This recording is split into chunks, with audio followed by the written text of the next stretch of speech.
ఎన్నికలు అనేవి ఆంధ్రప్రదేశ్‌లో సమీపిస్తున్న కొద్దీ, దగ్గర పడుతున్న కొద్దీ రకరకాల అలిగేషన్స్ ఒక పార్టీ మీద ఇంకొక పార్టీ, ముఖ్యమంత్రి మీద మాజీ ముఖ్యమంత్రి, మాజీ ముఖ్యమంత్రి మీద ప్రస్తుత ముఖ్యమంత్రి ఇట్లా వీళ్ళు చేసుకునేటువంటి అలిగేషన్స్ ఎప్పటికప్పుడు అల్టిమేట్‌గా ప్రజల్ని పిచ్చివాళ్ళని చేసేలాగానే ఉంటాయి.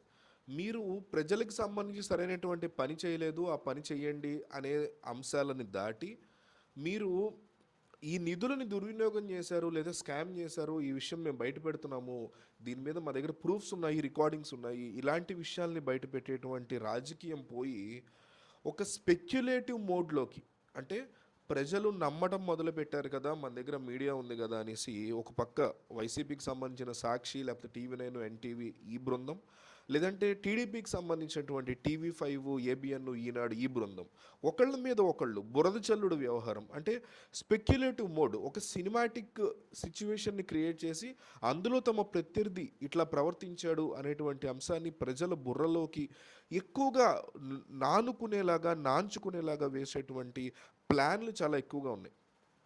2021లో ప్రస్తుత ఆంధ్రప్రదేశ్ ముఖ్యమంత్రి తనకు సంబంధించినటువంటి మంత్రుల ద్వారా ఏపీకి సంబంధించిన హైకోర్టుకి సంబంధించినటువంటి ఒక జడ్జికి, ఉత్తరాది ప్రాంతానికి చెందిన ఒక జడ్జికి డైమండ్స్ పొదిగినటువంటి ఒక వాచి, 2 కోట్ల రూపాయల విలువైన వాచిని ఒక మ్యారేజ్లో ఇచ్చారని, ఆ మ్యారేజ్లో ఆ వాచిని విసిరికొట్టి గెట్అవుట్ ఫ్రమ్ హియర్ అని ఆ జడ్జ్ వాళ్ళని గెంటేశాడు అంటూ ఆ, చేసినటువంటి ఆరోపణలు, ఏబిఎన్ ఆంధ్రజ్యోతిలో స్వయంగా రాధాకృష్ణ నుంచి వచ్చినటువంటి ఆరోపణలు 2 తెలుగు రాష్ట్రాల్లో కూడా ఆసక్తికర చర్చకి తెరలేపుతున్నాయి. ఎందుకంటే ఇది సాధ్యమయ్యే పనేనా? నిజంగా ఇది సాధ్యమయ్యే పని అయితే 2021లోనే జరిగితే ఇప్పటివరకు మీరు బయట ఎందుకు పెట్టలేదు దీన్ని? అయితే ఆ జడ్జు ఇట్లా వీళ్ళు చెప్తున్నటువంటి కథనం ప్రకారం ఆ జడ్జు ఆ వాచ్ని విసిరికొట్టి నన్ను ఇట్లా బ్రైబ్ చేయడానికి, నాకు లంచ్ ఇవ్వడానికి ప్రయత్నం చేశాడు జగన్మోహన్ రెడ్డి తన తాలూకా వ్యక్తులతో అంటూ సుప్రీంకోర్టులో కూడా కంప్లైంట్ ఇచ్చారంట. అయితే సుప్రీంకోర్టును కూడా జగన్మోహన్ రెడ్డి మేనేజ్ చేశారు అంటూ ఇదే ఏబిఎన్ చెప్తోంది. సో ఇక్కడ ఏదైనా లాజిక్ ఉందా? సుప్రీంకోర్టుని వీళ్ళు బద్నాం చేస్తున్నారు, సుప్రీంకోర్టుకే తప్పులు వీళ్ళు ఆపాదిస్తున్నారు. సుప్రీంకోర్టుని జగన్ మేనేజ్ చేసాడంటే ఒక రాష్ట్ర ముఖ్యమంత్రి సుప్రీంకోర్టుని మేనేజ్ చేసే అంత తేలిగ్గా పరిస్థితులు ఉన్నాయి అని వీళ్ళు నేరుగా చెప్తున్నారు, ఓపెన్గా వీళ్ళు చెప్పేస్తున్నారు ఆ విషయాన్ని. ఒక సిట్టింగ్ ముఖ్యమంత్రి సుప్రీంకోర్టుని మేనేజ్ చేయగలుగుతున్నాడు, తన మీద వచ్చిన కంప్లైంట్ ఎక్కడికి వెళ్లకుండా అని ఓపెన్గా వీళ్ళు స్టేట్మెంట్ ఇస్తున్నారు. అంటే దాని అర్థం ఏంటి? సాక్షి మీడియా కానీ వైసీపీ మీడియా కానీ చంద్రబాబు మేనేజ్ చేస్తాడు జ్యుడిషియరీని, సుప్రీంకోర్టులో తనకు సంబంధించినటువంటి ఒక మేజర్ ప్లేస్లో ఒక కీలకమైన వ్యక్తి ఒకప్పుడు ఉండేవాడు, ఆ టైంలో ఆయన మేనేజ్ చేసేవాడు అని వైసీపీ మీడియా కూడా ఆరోపణలు ఇట్లాగే చేస్తే అర్థం లేని ఆరోపణలు, వాటిని వీళ్ళు ఈరోజు ఒప్పుకున్నట్లయింది. అంటే సిట్టింగ్ ముఖ్యమంత్రి చేశాడంటే 14 ఏళ్ళు ముఖ్యమంత్రిగా ఉన్న చంద్రబాబు కూడా చేశారని, చేసే పరిస్థితి అక్కడ ఉందని, అంత పలుచగా సుప్రీంకోర్టు అయిపోయింది అని వీళ్ళు ఒప్పుకుంటున్నట్టే లెక్కలోకి వస్తుంది.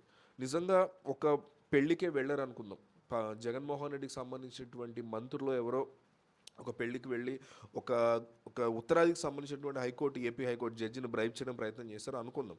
అయితే ఆ గిఫ్ట్ ఇచ్చేటువంటి క్రమంలో ఆ గిఫ్ట్ మీ దగ్గర ఉంచుకోండి, మాకు ఇటువంటివి ఏమీ వద్దు, మీరు పెళ్ళికి వచ్చారు భోజనం చేసి వెళ్ళండి అంటారు. లేదా పెళ్ళికి మిమ్మల్ని పిలవలేదు కదా అని ఇప్పుడు మన పెళ్ళికి ఎవరో వచ్చారు, వాళ్ళు మనం పిలవలేని పెళ్ళికి వెళ్ళారని కూడా రాశారు దాంట్లో, అందుకని చెప్తున్నా. సో మన పెళ్ళికి ఎవరో వచ్చారు, మనం వాళ్ళు పిలవలేదు, అప్పుడు ఏం చేస్తాం? వాళ్ళు ఏదో గిఫ్ట్ ఆఫర్ చేస్తే వద్దండి ఉంచండి భోజనం చేసి వెళ్ళండి అంటాం, కానీ మిమ్మల్ని ఎవడు పిలిచాడు, ఎందుకు వచ్చారని మనం ప్రశ్నించాం కదా. అంత కాస్ట్లీ గిఫ్ట్ ఇచ్చినప్పుడు ఆ గిఫ్ట్ వెనుకున్నటువంటి ప్లానింగ్ ఏంటనే దాని గురించి మనం అసలు అక్కడ ఆ సందర్భంలో తీసుకురాం కదా, దాన్ని తీసుకుని అందరి ముందు విసిరికొట్టి ఇక్కడి నుంచి వెళ్ళిపోండి అంటావా? పెళ్లిలో విజువల్స్ ఉండవా? ఇట్లా వాళ్ళ పెళ్ళికి వచ్చినటువంటి విజువల్స్ అయినా ఉంటాయి కదా, అట్లీస్ట్ విసిరికొట్టిన విజువల్స్ కాకపోయినా వాళ్ళకి ఆ పెళ్ళికి వచ్చినటువంటి విజువల్స్ని కూడా ఏబిఎన్ ఆంధ్రజ్యోతి ఈరోజు చూపించలేదు.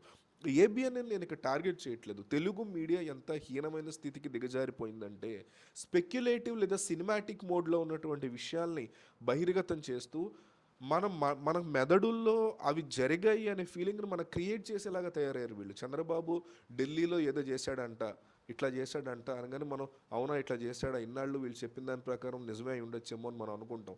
జగన్ ఇట్లా చేశాడంటే నిజమేమో అని అనుకుంటాం. అంటే మనకి ఒకళ్ళు ఇప్పుడు చంద్రబాబు అంటే ఇష్టం లేని వాళ్ళందరూ ఈ జగన్మోహన్ రెడ్డి యొక్క స్పెక్యులేటివ్ ఏదైతే చంద్రబాబు అంటే ఇష్టపడే వాళ్ళందరూ జగన్మోహన్ రెడ్డి మీద ఏబిఎన్ చెప్పిన స్పెక్యులేటివ్ని నమ్మేస్తున్నారు సామాన్యులు. అట్లాగే జగన్ అంటే ఇష్టపడే వాళ్ళందరూ చంద్రబాబు మీద ఇట్లాంటి స్పెక్యులేషన్, సినిమాటిక్ స్టోరీ, థియరీ ఒకటి చెప్తే నిజమేమోనని మన మెదడుల్లో మనం ఆలోచన చేసుకుని నిజమే కామోస్ అని అలా చేస్తాడు రా చంద్రబాబు చెప్పలేం చేసినా చేయొచ్చు, అలా చేస్తాడు రా జగన్ చెప్పలేం చేసినా చేయొచ్చు అనేసి మనం అనేసుకుంటాం. అలాగని నేను వీళ్ళు చేయలేరు అంట్లా. వీళ్ళు అందరికంటే పెద్ద వెధవలు, పెద్ద దొంగలు ఈ పొలిటీషియన్సే. అందులో నేను నేను ఎక్కడ కూడా అది కరెక్టే అని చెప్తున్నా, నేను కాదని చెప్పట్లా. అయితే ఒక మీడియా రెస్పాన్సిబుల్గా ఇట్లాంటి విషయాల్ని జనాలకి రిపోర్ట్ చేయాలి అంతే తప్ప స్పెక్యులేటివ్ మోడ్లో, సినిమాటిక్ మోడ్లో ఒక సినిమా స్క్రిప్ట్ రాసినట్టు కాదు. మన మెదడుల్లో అవి నిక్షిప్తం అయిపోయేలాగా, మనమే ఇమాజినేషన్ చేసుకునేలాగా కాదు. వాటికి పక్కా ప్రూఫ్స్ ఉండాలి. దానికి సంబంధించి ఒక ఆడియో మెసేజో, ఒక వ్యక్తి నుంచి ఒక సాలిడ్ ప్రూఫో, ఒక విజువలో ఇట్లా ఏదన్నా తీసుకొస్తే దాని మీద ఒక స్పెక్యులేటివ్ మోడ్ తీసుకొచ్చినా ఒక అర్థం ఉంటుంది. అట్లా కాకుండా మనకి ఉన్న ఆలోచనని మనకు పొలిటికల్గా పాలిటిక్స్ ఎలక్షన్స్ దగ్గర పడుతున్న టైంలో ప్రత్యర్థి మీద బురద జల్లడం కోసం ఒక రిటర్న్ స్క్రిప్ట్నో లేకపోతే ఒక సినిమాటిక్ స్పెక్యులేషన్ అట్లా తీసుకురావడం అనేది కరెక్ట్ పద్ధతి కాదు. ఈ విషయంలో ఏబిఎన్ ఆంధ్రజ్యోతిని డెఫినెట్గా ఖండించాలి. ఇదే స్పెక్యులేషన్ ఇలాంటిదే రేపు పొద్దున చంద్రబాబు నాయుడు మీద సాక్షి వాళ్ళు, ఎన్టీవీ వాళ్ళు, టీవీ9 వాళ్ళు చేసినా డెఫినెట్లీ అది కూడా మనం ఖండించాల్సి ఉంటుంది. సో ఈ రకమైనటువంటి బురద జల్లడం కంటే పక్కా ప్రూఫ్స్తో దిగాలి. అలా దిగినప్పుడే మీడియాకి ప్రజల్లో ఒక రకమైనటువంటి గౌరవం ఉంది, అది నిలబడుతుంది.